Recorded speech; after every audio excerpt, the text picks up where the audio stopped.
everyone, this is Mind Free Talk Show by Lynette. Today I'm going to talk about anger.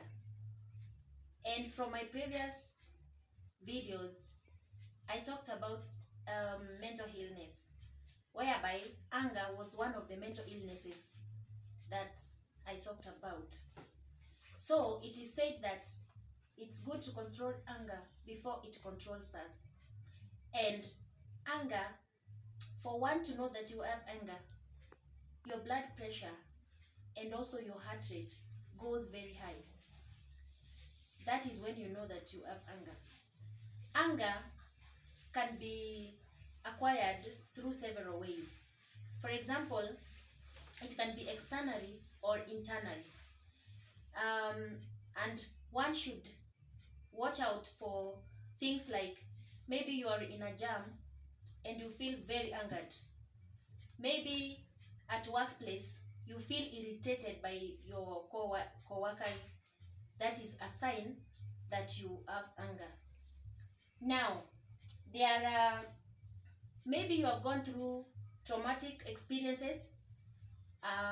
Maybe you were raped one time. Maybe you were attacked. Maybe you had grief, previous grief. Maybe you had a loss. Maybe you lost your parent or your loved ones. This gives you irritation all the time, and you feel agitated and irritated over everything. This shows that you have anger. Now, some people express anger in certain ways. And one of the ways that people expresses anger is through being aggressive. You have aggressive behavior. For example, someone has done something to you and you feel so aggressive, you want to fight back. You want to beat these people. You want to abuse these people. This is a sign that you have anger. Now, about anger management, because there are ways that you can manage anger. About this management, the goal of this management is to reduce both emotional feelings and the psychological feelings. That is the goal of management of anger. Now, there are people who are said to have high anger, and there are those who are said to have low anger. The reason is because some people, or there are this type of people who cannot contain anger, like they cannot contain frustrations. For example, during COVID-19, many people lost their jobs. And you find that when they lost their jobs, many people were irritated. It caused them that irritation. And also, frustrations was a lot. Many people went through a lot of frustrations. Now, the degrees of how you handle how you handle frustrations can make you have low or high anger. So, there are strategies on how to manage anger. Number one strategy is relaxation. By relaxation, I mean that you breathe in and out. Breathe in and out. And you do that severally for you to relax your brain and also your body. This is number one. Number two, you may do exercises. Like, for example, me, when I'm angered, I just go out and jog around the compound.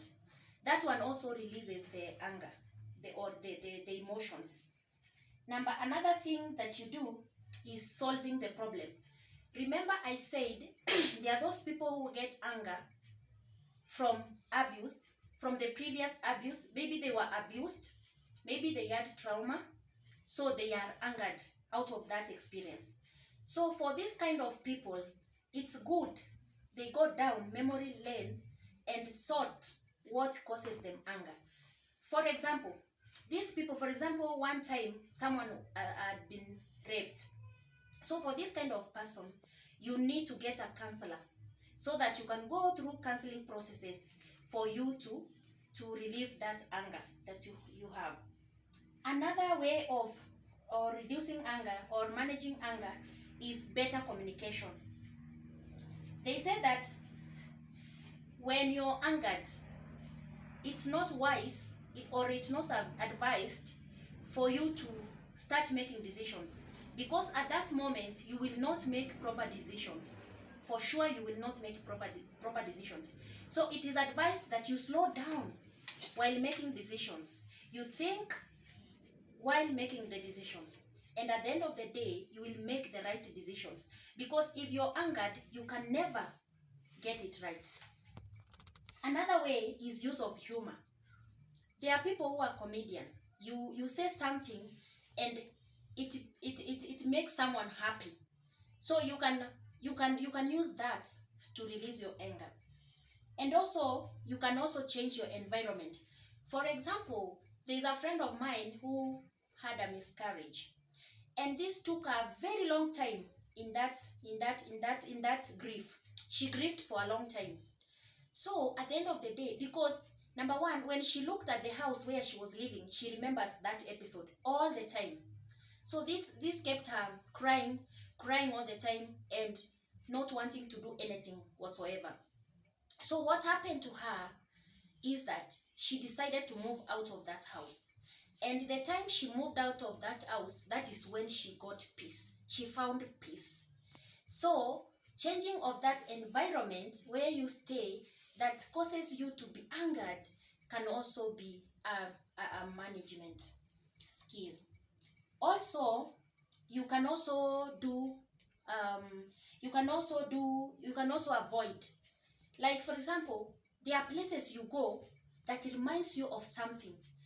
For example, maybe you had this, maybe a boyfriend or a husband whom you divorced. Now when you go to certain places that maybe you used to go then, you remember that. You remember how good you were, you remember everything that happened, and then you start crying and you get very agitated. So you can also avoid such places, going to such places. You can also get counseling as my last management way. You can also, there are professionals who can help you to calm down. They take you through counseling sessions whereby you, at the end of the day, you get help. This is what I had for today. This is Mind Free Talk Show, where our negative minds we don't entertain anymore. Bye bye.